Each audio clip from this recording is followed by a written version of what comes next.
Hello, everyone, and welcome to week 5 of our 8-week Renew class series. Tonight, we are going to talk about healthy cooking and getting in the kitchen. So, last week we talked about meal planning, coming up with the ideas, getting yourself to the grocery store, getting yourself prepared for actually being in the kitchen. So, tonight we're going to build on that with healthy cooking. So, what do we actually do with all of those ingredients that we just brought home? So, the average American eats out 4 to 5 times per week. Um, so, that means about 20% of all meals are eaten in the car. Okay. And that adds up to about $3,000 per person per year on meals away from home. So we are a people, Americans are people that are on the go, often rushing, often trying to cram in working, home life, extracurricular activities, church, hanging out, social life, kids, whatever things are on your plate. We all have a lot of things going on. So what can happen then is preparing meals and thinking about our nutrition can kind of get pushed um, to the back burner in all of the rush. So we have to figure out how to get ourselves back home and back in the kitchen and back cooking again. So, what are some of the reasons why we don't cook? The number one biggest reason that most of us are not cooking is just not having the time. Okay.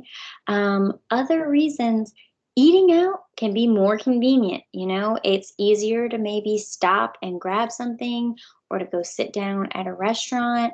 Maybe you're too tired after a long day. Maybe you don't know how to cook. Or maybe you don't have the foods that you need.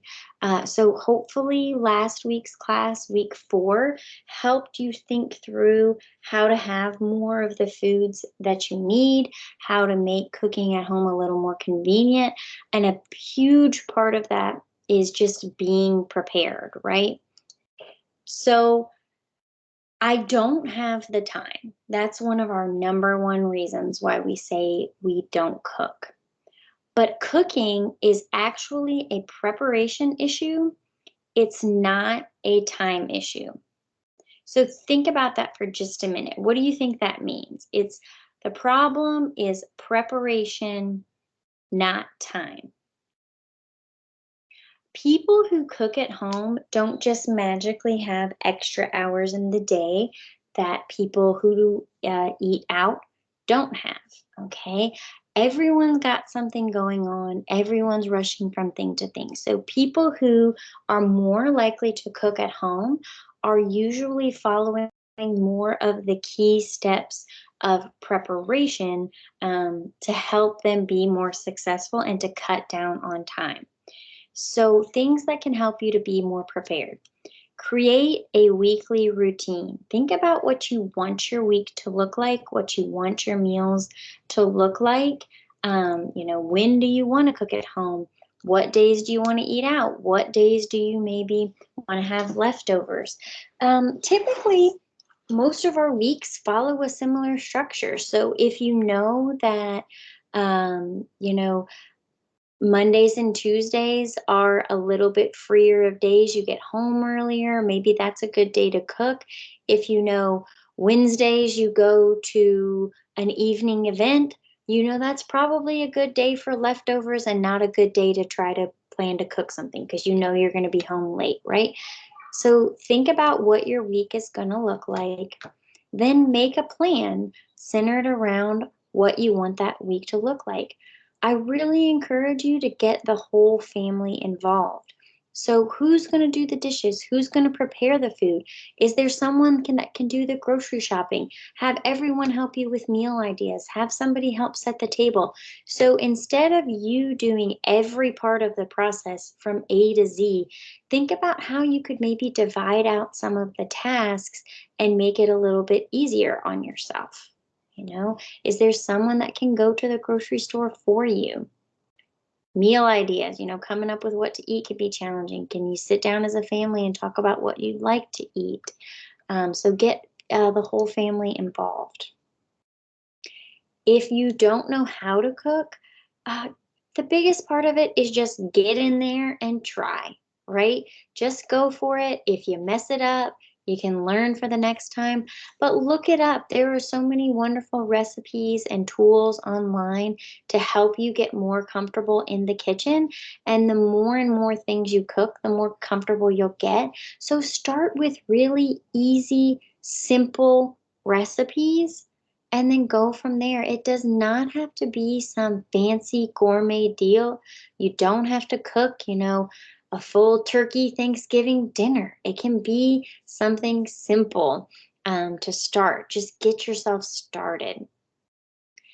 Trying to come up with what to cook. It's really easy to get stuck in a rut and feel like you're eating the same things over and over again. So don't forget to try new recipes. If you have certain restaurants where you love a certain type of food that they make, look up a recipe for how to make that. Let's say, for example, that you love enchiladas. Maybe look up healthy enchiladas and see if you can find like, oh, these vegetable enchiladas actually substitute quite a few things. Trim down on the fat, add some vegetables in. I'm going to try these, right? And that can kind of mix it up from what is your typical staple. Remember to keep it real. It doesn't have to be gourmet, right? It just needs to be a mix of those food groups, those proteins, those vegetables, those carbohydrates, the dairy, getting yourself a more balance of trying to include a mix of food groups.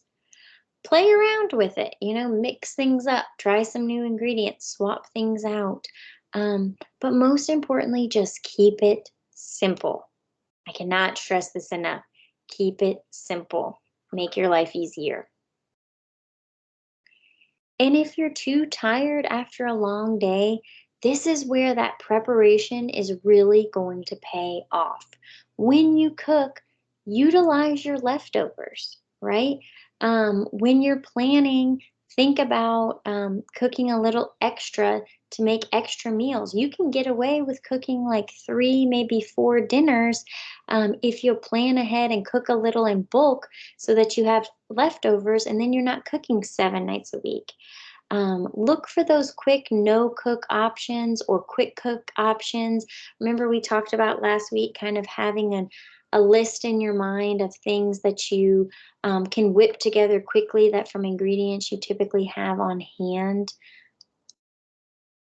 And then when you're cooking, think about ways you can substitute to make it a little healthier. So remember, we talked about using those smart fats, things like olive oil, canola oil, maybe a cooking spray, looking for unrefined, so whole grain, whole wheat.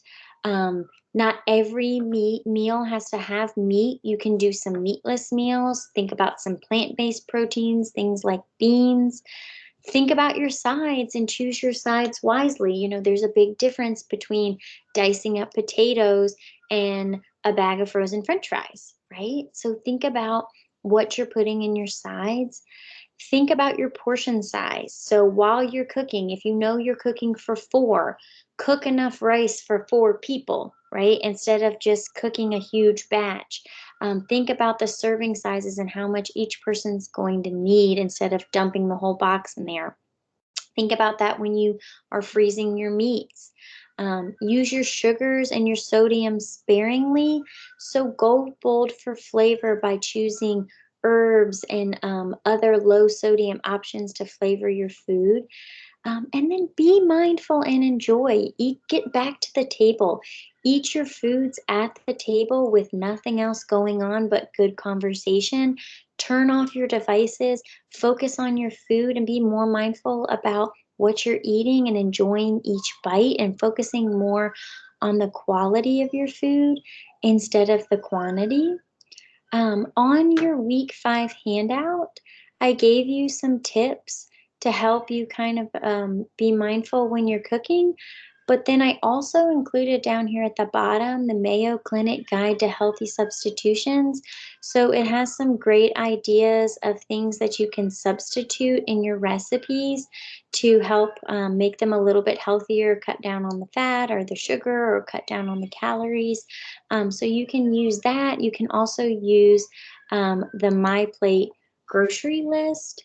Um, so that My Plate grocery list is also really helpful. It can give you ideas of what do I want to use for my proteins, my vegetables, my dairy, my grains, my fruits. So pull that out when you're making your meal plan and when you're coming up with what to cook to help you make a more balanced meal. So this has been week 5. And I hope this helps get you back in the kitchen. I can't wait to hear about all your recipes you're going to try, and I will see you next week for week 6.